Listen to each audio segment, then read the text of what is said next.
Hi everyone, welcome to Question AI video.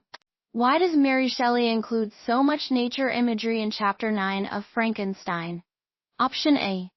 She was being paid by the word. Option B. She ran out of things to say about Victor.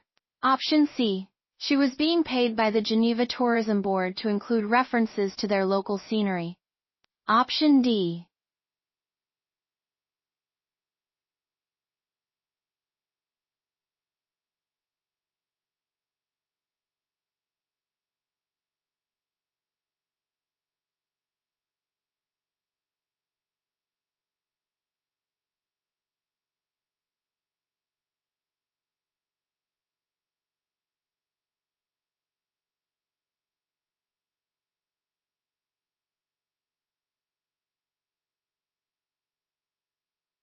When Victor finishes his ascent of Montanvert in Frankenstein, how does he fail?